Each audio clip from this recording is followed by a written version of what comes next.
Hello everyone, अस्सलाम वालेकुम। तो कैसे हो आप लोग? उम्मीद करती हूँ आप लोग बहुत अच्छे से होंगे। तो आज के इस वीडियो में मैं आप लोग को फ़ौक़ानिया हिंदी के वीवीए ऑब्जेक्टिव क्वेश्चंस कराने वाली हूँ, ठीक है। और ये हिंदी का पार्ट 2। इससे पहले मैं पार्ट 1 ऑलरेडी ला चुकी हूँ। अगर आप लोगों ने वो वीडियो नहीं देखी है तो जाके आप लोग वॉच कर सकते हो, ठीक है। तो आइए वीडियो को स्टार्ट करती हूँ। आप सभी को इंपॉर्टेंट ऑब्जेक्टिव क्वेश्चन करा देती हूँ। तो इस वीडियो में आप लोगों को 10 से 15 इंपॉर्टेंट क्वेश्चन देखने को मिलेंगे। सारे क्वेश्चन आप लोग नोट भी कर सकते हो या फिर स्क्रीनशॉट भी ले सकते हो। ये एक और ऑप्शन है, आप लोग पीडीएफ भी डाउनलोड कर सकते हो टेलीग्राम चैनल से, ठीक है। तो चलिए अब यहाँ पे आप लोग देखिए, सबसे पहला प्रश्न है, प्रश्न नंबर 1। तुलसीदास का देहावसान यानी कि मृत्यु कहाँ हुई थी, ठीक है। तुलसीदास की मृत्यु कहाँ हुई? काशी में हुई या फिर मथुरा में हुई या फिर अवध में हुई या फिर पटना में हुई? तो तुलसीदास का जो मृत्यु हुआ था वो हुआ था काशी में। तो यहाँ पे करेक्ट ऑप्शन हो जाएगा क, ठीक है। ऑप्शन का हो जाएगा करेक्ट। फिर दूसरा क्वेश्चन है यहाँ पर, दूसरा प्रश्न देखें आप लोग, तुलसीदास की मृत्यु कब हुई, ठीक है।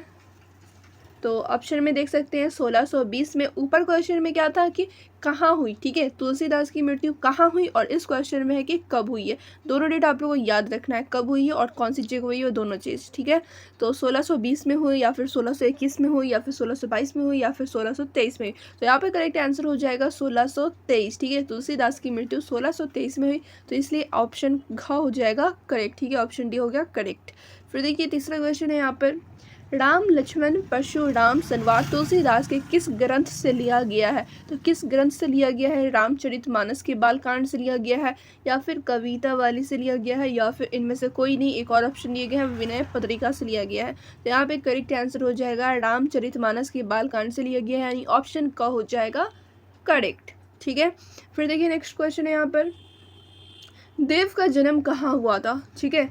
देव का जन्म कहाँ हुआ था? इटावा में, उत्तर प्रदेश में एक इटावा जगह है, वहाँ हुई थी, या फिर गोरखपुर में या फिर आगरा में या फिर भोपाल में? तो देव का जन्म कहाँ हुआ था? तो इटावा में, ठीक है। उत्तर प्रदेश के इटावा में हुआ था। फिर दूसरा सवाल है यहाँ पर, देव का जन्म किस सन में हुआ था? तो किस सन में हुआ था? 1674 में हुआ था या 1671 में या 1680 में या फिर 1673 में? तो 1673 हो जाएगा राइट आंसर, यानी ऑप्शन का हो गया करेक्ट। फिर देखिए दूसरा क्वेश्चन यहाँ पे, देव का पूरा नाम क्या था? तो देव का पूरा नाम क्या था? देव नारायण त्रिपाठी था या फिर देवदत्त द्विवेदी था या देव कुमार था या देवचंद्र पांडे था? तो यहाँ पे करेक्ट आंसर हो जाएगा देवदत्त द्विवेदी, ठीक है। तो यहाँ पे ऑप्शन ख हो गया करेक्ट। फिर दूसरा क्वेश्चन है, देव के काव्य ग्रंथों की संख्या कितनी थी? तो यहाँ पे तो क्वेश्चन ही इनकम्प्लीट है, ऑप्शन ही नहीं दी गए। और चलिए दूसरा क्वेश्चन आप लोग यहाँ पर देखिए, क्वेश्चन है, रीतिकालीन कविता का संबंध, ठीक है, डैश यहाँ पर दिया हुआ यानी किससे था कह रहा है। जयशंकर पर वेट, ठीक है, ये क्वेश्चन है, ठीक है। ये एक अलग क्वेश्चन है, ये क्वेश्चन अलग है। रीतिकालीन कविता का संबंध किससे था? तो दरबारों से था। यहाँ पे होगा दरबारों, ऑप्शन में वहाँ पे दिया रहेगा, यहाँ पे ऑप्शन नहीं है बट वहाँ पे आप लोग ऑप्शन दिख जाएगा। अब क्वेश्चन देखिए, जयशंकर प्रसाद का जन्म कहाँ हुआ था? तो जयशंकर प्रसाद का जन्म कहाँ हुआ था? तो वाराणसी में हुआ था। तो यहाँ पे करेक्ट आंसर का ही हो जाएगा। इलाहाबाद नहीं हुआ था, पटना में भी नहीं हुआ था, अवध में भी नहीं हुआ था।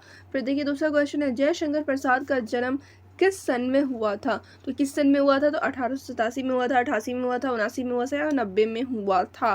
तो यहाँ पे हो जाएगा करेक्ट आंसर ऑप्शन ग, ठीक है। 1889 में हुआ था। फिर दूसरा क्वेश्चन है, जयशंकर प्रसाद किस काव्य प्रवृत्ति के प्रमुख कवि थे?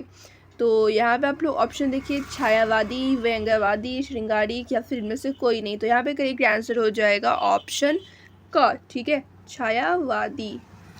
फिर देखिए नेक्स्ट क्वेश्चन है यहाँ पे, जयशंकर प्रसाद का निधन किस सन में हुआ? तो ऑप्शन यहाँ पर आप लोग देख सकते हो, ऑप्शन में है 1937, 1938, 1939, 1940। तो यहाँ पे करेक्ट आंसर हो जाएगा ऑप्शन का, यानी करेक्ट आंसर हो जाएगा 1937, 1937।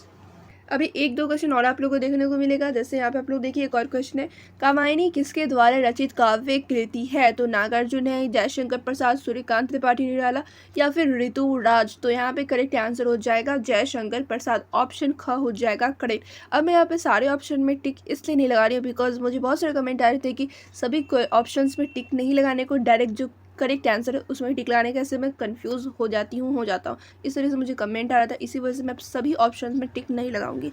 क्लियर।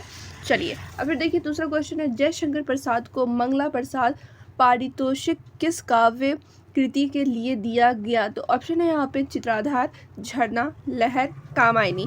तो यहाँ पे हो जाएगा आप लोगों का राइट आंसर ऑप्शन ख, झरना। एक और क्वेश्चन आप लोग देखिए, ये लास्ट क्वेश्चन है इस वीडियो का। तो क्वेश्चन है, जयशंकर प्रसाद की इनमें से कौन सी काव्य कृति है? तो कौन सी काव्य कृति है? तो ऑप्शन आप लोग का में देख सकते हैं चित्राधार, ठीक है, ऑप्शन ख में है कानन कुसुम, ऑप्शन ग में है झरना, ऑप्शन यहाँ पे आप लोग देख सकते हैं घ में है क, ख और ग तीनों। तो यही करेक्ट आंसर हो जाएगा ऑप्शन घ, ये हो जाएगा आप लोग का राइट आंसर। ऑप्शन क, ऑप्शन ख और ऑप्शन ग तीनों करेक्ट है। तो ये था कुछ इंपॉर्टेंट क्वेश्चन, आप लोग चाहो तो नोट कर लो। तो चलिए यहाँ तो हो गया कंप्लीट। अब आप लोग क्या करो, इसका स्क्रीनशॉट ले लो, ठीक है। जिसके पास टेलीग्राम चैनल नहीं है, बिकॉज बहुत सारे बच्चे के पास टेलीग्राम चैनल ही नहीं होता है, तो वो PDF कहाँ से डाउनलोड करेंगे? तो आप लोग कर सकते हो, स्क्रीनशॉट इसका ले सकते हो, ठीक है। या फिर आप लोग क्या करोगे, व्हाट्सएप चैनल भी ज्वाइन कर सकते हो, वहाँ पर मैं आप लोग का टेस्ट लूँगी, ठीक है। वहाँ पे टेस्ट वाले क्वेश्चंस वहीं पर आप लोग को मिलेंगे, सो आप लोग ज़रूर ज्वाइन करके रखें। तो वीडियो पसंद आई हुई तो आप लोग लाइक कर देंगे, अपने फ्रेंड्स में भी ज़रूर शेयर करेंगे और कमेंट करके बताएंगे कि आप लोग को अच्छे समझ में आया कि नहीं, ठीक है। तो फिर मिलती हूँ दूसरे वीडियो में।